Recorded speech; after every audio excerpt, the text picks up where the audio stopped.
In 1986, the king of daytime television was about to lose his throne. Phil Donahue had ruled America's living rooms for 20 years. Untouchable, unbeatable, unstoppable. He pioneered the talk show format, won 20 Emmy Awards, and commanded audience shares that made networks salivate. Industry executives considered him invincible. Then came Oprah Winfrey. In September 1986, a local Chicago host went national. Within months, she did what everyone said was impossible. She didn't just compete with Phil Donahue. She obliterated him. By February 1987, Oprah's ratings were 10.7 to Donahue's 7.9. Within 5 years, she was earning more than double his salary. By 2003, she became the first black woman billionaire in history, with a net worth that would eventually reach $2.8 billion. Phil Donahue. His show limped along for another 9 years before cancellation in 1996. But this isn't just a story about one talk show beating another. This is about how a woman born in poverty, who couldn't afford shoes, who was told she'd never beat the king, dismantled a media empire piece by piece and built something no one had ever seen before. This is the economic story you slept through. If you're fascinated by the economic stories that shaped our world while most people weren't paying attention, hit that like button and subscribe to The Sleeping Economist. We uncover the financial battles, the billion-dollar decisions, and the moments that changed everything. Turn on notifications. You won't want to miss what comes next. Chapter 1. The King and the Challenger. To understand how Oprah destroyed Phil Donahue's empire, you first need to understand just how dominant Donahue was in 1985. Phil Donahue didn't just host a talk show. He invented the format. In 1967, while working in Dayton, Ohio, he pioneered something revolutionary, a show where the audience participated. Before Donahue, talk shows were host-centric. Johnny Carson told jokes. Dick Cavett conducted interviews. Donahue walked into the audience with a microphone and made them stars. He tackled controversial topics: abortion, homosexuality, women's rights, when other hosts played it safe. By 1985, The Phil Donahue Show aired in over 200 markets nationwide. He earned approximately $10 million annually, equivalent to roughly $28 million today. His show pulled in advertising revenue exceeding $50 million per year. He had 20 Emmy Awards on his mantle. In the industry, beating Donahue wasn't just difficult, it was considered impossible. And there was Oprah Winfrey. Born in rural Mississippi in 1954 to an unwed teenage mother, Oprah spent her first 6 years in abject poverty. Her grandmother's house had no indoor plumbing. She wore dresses made from potato sacks. At age 6, she moved to Milwaukee to live with her mother, who worked as a housemaid, earning barely enough to keep them fed. Oprah was molested by male relatives. At 14, she became pregnant. Her son was born prematurely and died in infancy. But Oprah could read at age 3. She memorized and recited Bible verses. Education became her escape route. She won a full scholarship to Tennessee State University, landed a part-time news anchor job at age 19, and by 1976 was co-anchoring the evening news in Baltimore. Everything changed in 1984. WLS-TV in Chicago hired her to host a struggling morning show called AM Chicago, which was getting crushed by Phil Donahue's show airing in the same market. Her bosses told her the truth. They didn't expect her to beat Donahue. The goal was simply to be respectable, maybe close the ratings gap. Donahue was a Chicago institution. He'd been based there for years. Everyone said the same thing. It would be impossible to beat Phil Donahue. Oprah's initial contract paid her $230,000 per year. Decent money, but a fraction of Donahue's earnings. She was 30 years old, black, female. In 1984 America, those 3 facts alone made industry executives skeptical. What they didn't understand was that Oprah wasn't trying to compete with Phil Donahue. She was about to make him irrelevant. Chapter 2. The Strategic Shift. Oprah's first episode of AM Chicago aired on January 2, 1984. Within 4 weeks, she had overtaken Donahue in the Chicago market. 4 weeks. Let that sink in. A local Chicago show, hosted by a relatively unknown black woman, just beat the most dominant talk show host in television history in his own city. How did she do it? She changed the game. Phil Donahue's format was intellectual, issue-driven, and confrontational. He'd book experts to discuss policy and politics. His audience asked probing questions. The tone was cerebral. Think of it as a town hall meeting on television. It worked brilliantly for 20 years. Oprah took a different approach entirely. Instead of issues, she focused on people. Instead of experts, she featured ordinary individuals with extraordinary stories. Instead of confrontation, she offered empathy. When a guest shared trauma, Donahue would probe and question. Oprah would tear up, nod, and say, "I understand." And she did understand. She'd been poor. She'd been abused. She'd been told she wasn't good enough. When she interviewed someone in pain, her connection was genuine, and audiences felt it. But don't mistake empathy for softness. Oprah was making calculated strategic moves that would eventually crush her competition. Move number 1, she demanded ownership. In 1986, after only 2 years of success, Oprah founded Harpo Productions. Oprah spelled backwards. This was unprecedented. Talk show hosts didn't own their shows. They were employees. Oprah insisted on owning 100% of her content. This single decision would eventually make her a billionaire. While Donahue collected a salary, Oprah was building equity. Move number 2. She went national at exactly the right moment. In September 1986, The Oprah Winfrey Show launched in national syndication on 138 stations. The timing was perfect. She had 2 years of momentum, a proven track record of beating Donahue in Chicago, and a format that played well across diverse markets. Donahue's syndication deal paid him handsomely, but he didn't own the show. Oprah did. Move number 3. She diversified revenue streams immediately. Beyond advertising, Oprah's ownership structure meant she controlled international rights, rerun rights, and merchandising. Donahue's show generated more advertising revenue initially, but Oprah's business model created multiple income sources from day one. The financial implications were staggering. In 1986, Donahue's show generated approximately $50 million in annual revenue, but Donahue's personal take was his $10 million salary. Oprah's show generated less revenue initially, around $30 million, but she owned it. Every dollar of profit went to her company. By 1987, the ratings told the story. Oprah averaged a 10.7 rating nationally. Donahue dropped to 7.9. In Chicago, Oprah commanded a 30% audience share, while Donahue fell to 18%. The king was losing his kingdom, and Oprah was just getting started. Chapter 3. The Breaking Point. The moment Phil Donahue's empire began its irreversible collapse can be pinpointed to a specific period, the 1986 to 1987 television season. Before Oprah's national launch, Donahue's audience share in morning television was 31%, solid, dominant.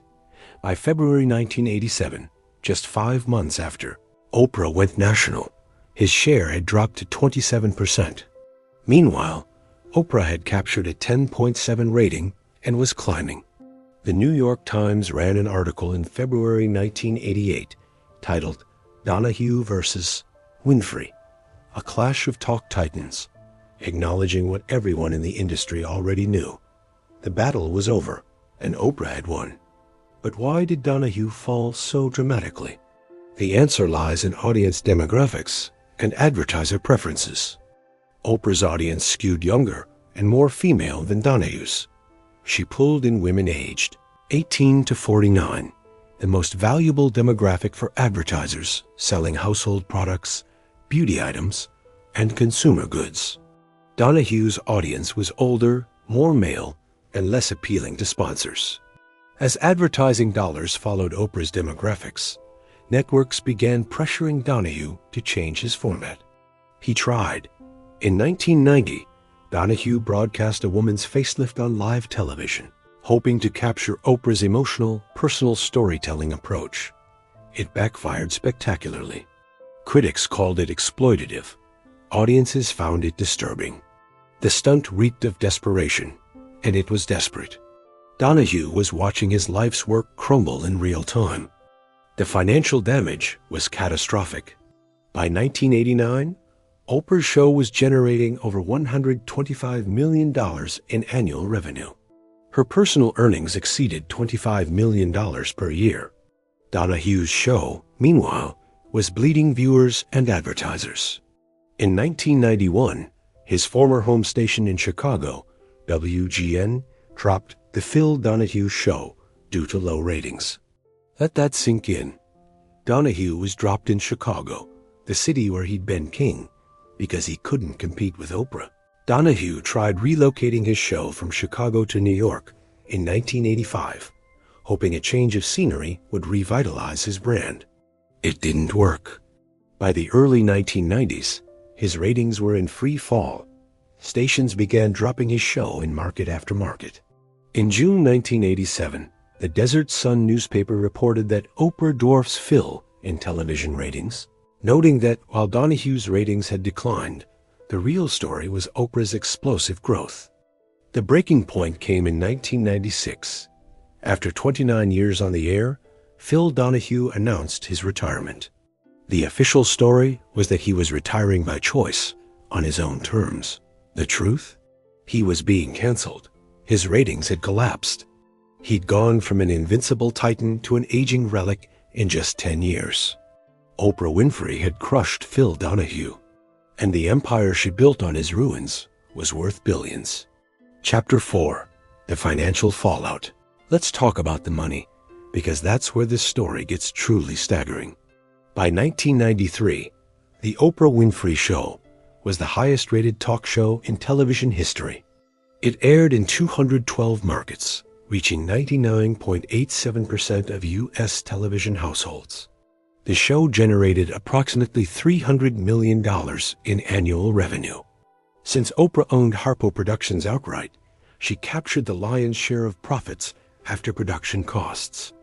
Her personal earnings in 1993? $105 million. For context, that's the equivalent of roughly $220 million in today's dollars.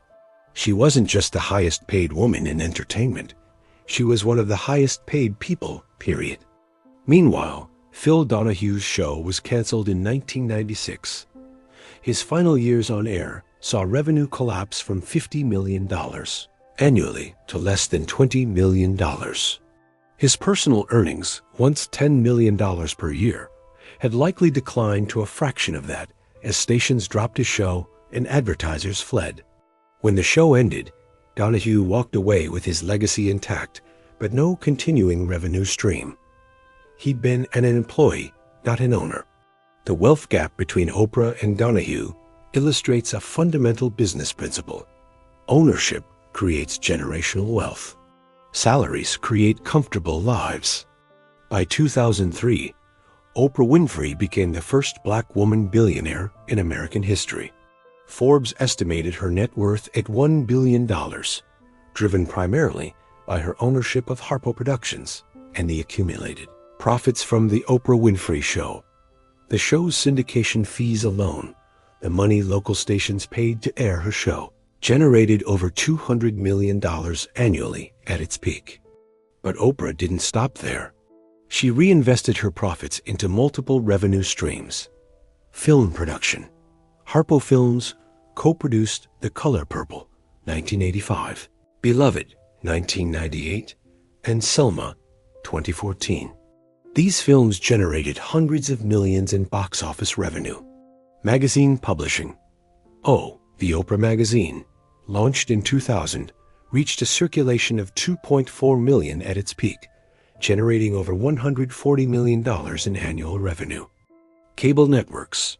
In 2011, Oprah launched OWN, Oprah Winfrey Network.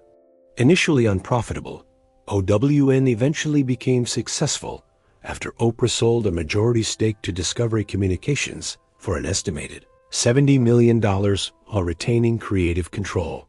Weight Watchers investment. In 2015, Oprah purchased 10% of Weight Watchers for $43.2 million. The stock surged on the announcement. When she sold portions of her stake in subsequent years, she'd made over $400 million in profit. By December 2025, Oprah's net worth stands at approximately $2.8 billion, according to Forbes. Phil Donahue's net worth? Estimated at $150 million. Respectable, certainly, but a rounding error compared to the empire Oprah built. The woman everyone said couldn't beat him didn't just win. She lapped him multiple times. Chapter 5. The collapse of Phil. Donahue's dominance didn't just change two people's lives. It restructured the entire daytime television industry. After Donahue's ratings plummeted, networks learned a critical lesson. Ownership of intellectual property matters more than hosting talent. Oprah had proven that controlling your content creates exponentially more wealth than simply performing on camera. This sparked a wave of hosts demanding equity stakes and production deals. Ellen DeGeneres launched her talk show in 2003 with partial ownership through her production company, a very good production. Her net worth eventually reached $500 million, far more than she'd have earned as a salaried host. Montel Williams, Ricki Lake, Jenny Jones, all launched shows in the 1990s with ownership structures inspired by Oprah's model. Some succeeded, many failed, but all understood that Oprah had rewritten the rules. Phil Donahue attempted a comeback in 2002 with a primetime show on MSNBC. It lasted 7 months before cancellation. The format felt dated, the topics stale. Donahue had been lapped by a generation of hosts who learned from Oprah's playbook. He retired permanently after that failure, making occasional appearances but never recapturing his former glory. Oprah, meanwhile, made a strategic decision that shocked the industry. In 2011, after 25 years and over 4,500 episodes, she ended The Oprah Winfrey Show at the height of its popularity. Why walk away from a show generating hundreds of millions annually? Because she built something bigger. OWN, the Oprah Winfrey Network, represented her next evolution. Instead of hosting a single show, she'd own an entire network. The early years were brutal. OWN lost money and faced cancellation rumors. But Oprah invested her own fortune to keep it afloat, eventually securing a partnership with Discovery that stabilized finances. By 2020, OWN was profitable and valued at over $250 million. The long-term financial comparison is striking. Phil Donahue earned an estimated $200 million throughout his entire career. Salary, syndication bonuses, speaking fees, everything. Oprah earned more than that from her talk show alone in less than 3 years during the late 1990s. But the impact extends beyond money. Oprah's ownership model inspired a generation of creators, particularly women and people of color, to demand equity instead of accepting salaries. Tyler Perry built a billion-dollar empire producing and owning his content. Shonda Rhimes negotiated ownership stakes in her shows. Issa Rae, Ava DuVernay, and countless others followed the blueprint Oprah created. Control your content, own your work, build generational wealth. Phil Donahue pioneered the talk show format. That's his legacy, and it's significant. But Oprah Winfrey pioneered the business model that turned talk shows into billion-dollar empires. And that changed everything. Chapter 6. What does this teach us? So what's the economic lesson here? What can we learn from watching Oprah Winfrey systematically dismantle Phil Donahue's empire and build a $2.8 billion fortune? Lesson number 1. Ownership beats income every single time. Phil Donahue earned an excellent salary, millions per year at his peak. But salaries have ceilings. Ownership has none. Oprah understood this instinctively. When she demanded ownership of her show in 1986, industry executives thought she was being unreasonable. They were wrong. That single decision created billions in wealth. In your own career, ask yourself, am I building equity or am I just earning a paycheck? Equity compounds. Paychecks don't. Lesson number 2. Differentiation matters more than competition. Oprah didn't try to be a better Phil Donahue. She created an entirely different product. Donahue did issues. Oprah did emotions. Donahue was cerebral. Oprah was empathetic. When you're competing in any market, trying to be a better version of the leader rarely works. Creating something fundamentally different does. Oprah didn't win by being a better interviewer than Donahue. She won by making his style obsolete. Lesson number 3. Diversification protects empires. Oprah's talk show made her wealthy. Her diversification made her a billionaire. She invested profits into films, magazines, networks, and equity stakes in other companies. When the Oprah Winfrey show ended in 2011, her income didn't collapse because she'd built multiple revenue streams. Donahue had one show. When it ended, so did his primary income. In personal finance, this principle is identical. Relying on a single income source is fragile. Building multiple streams is resilient. Lesson number 4. Timing and positioning create opportunity. Oprah launched nationally in 1986, not 1984 or 1988. By 1986, she had proof of concept from Chicago, but Donahue hadn't yet declined significantly. If she'd waited until 1988, the market might have become saturated with Donahue competitors. If she'd launched in 1984, she might not have had enough momentum. Timing isn't everything, but it's a lot. Whether you're launching a business, changing careers, or investing, positioning yourself at the inflection point, not too early, not too late, matters enormously. Lesson number 5. Empathy is a competitive advantage. Oprah's ability to connect emotionally with guests and audiences wasn't just nice, it was economically valuable. Advertisers paid premium rates because her audience was deeply engaged. Guests shared their stories because they trusted her. Viewers stayed loyal for 25 years because they felt seen. In business, empathy is often dismissed as soft. Oprah proved it's a billion-dollar skill. Phil Donahue built a successful career. Oprah Winfrey built a billion-dollar empire. The difference wasn't talent or luck. It was ownership, strategy, and timing. If stories like this, where we uncover the economic events that shaped our world while most people weren't paying attention, fascinate you, please like this video and subscribe to the channel, because we're just getting started with these financial educational mysteries.